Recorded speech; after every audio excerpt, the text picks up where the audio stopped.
It's Joy. Joining me right now on set is the Senator for Mandera County. He's known as Senator Billow Kerrow, who at one time he was a shadow finance minister and has been handling issues to do with finance for quite some time.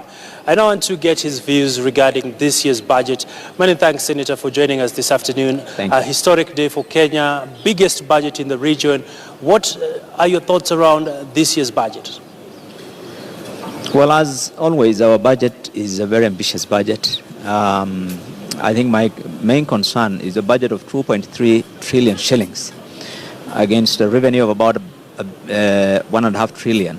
And that leaves a huge financing gap, close to almost 800 billion.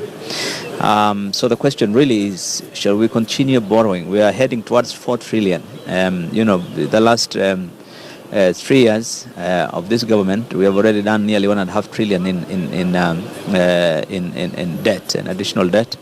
So the question really is, do we need to continue expanding our budget? In other words, increasing our expenditures and expanding our public service when our debt levels have raised concerns now with IMF and with other institutions are raising concern about the level of borrowing by this country. I think that's a significant concern for me.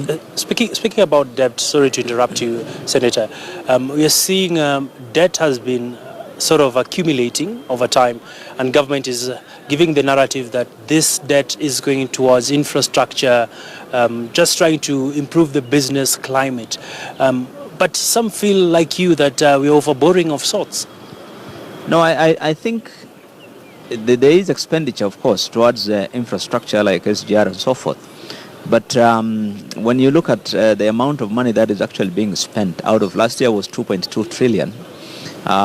You are putting aside close to 600-700 for development, but ultimately what is spent on development is not more than 30-35%. That means you're spending about 200-300 billion on development out of a budget of 2 trillion if you remove what goes to the county government. So that's the same questions that have been raised on Eurobond. I mean, how much of the money actually goes into infrastructure is a concern.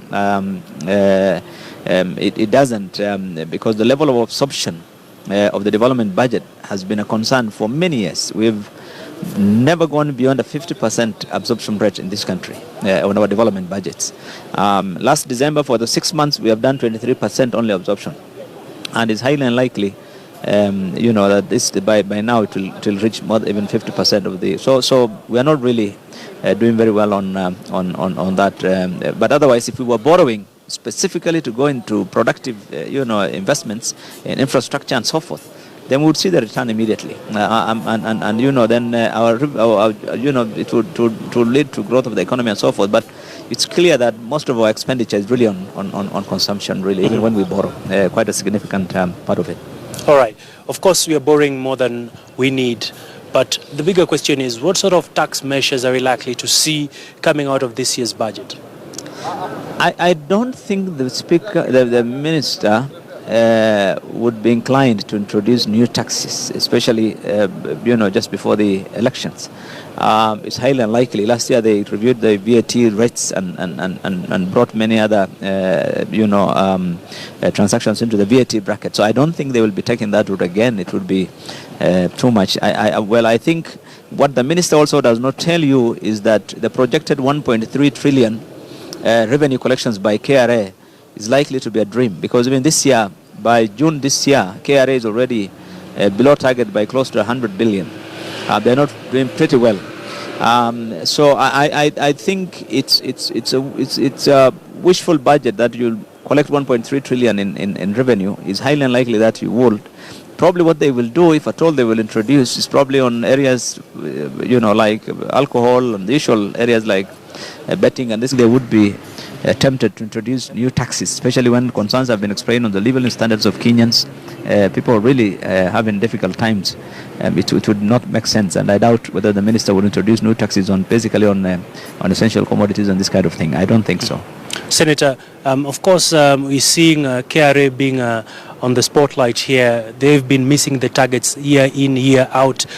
What perhaps needs to be done differently? Because if you look at other countries, we are seeing the level of revenue being generated through taxes is quite significant. Do you foresee a situation where Kenya at one point will be able to hit its revenue targets and even get to a surplus condition?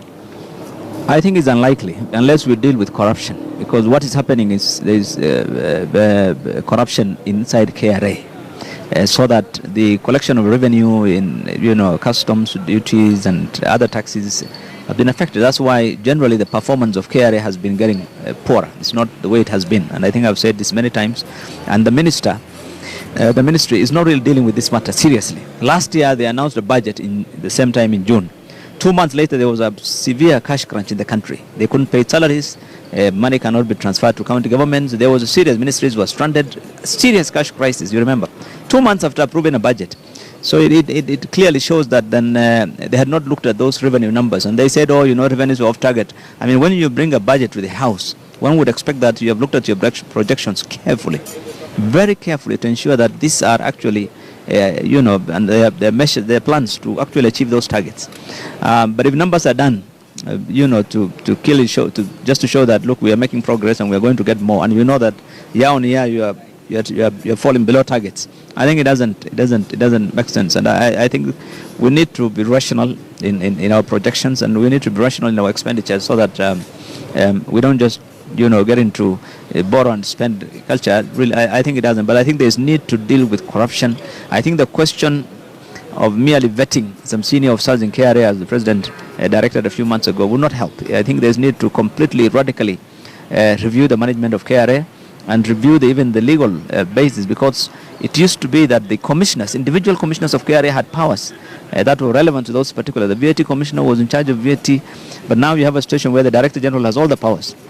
I think there's really need to look at the entire structure and address the concerns on KRA.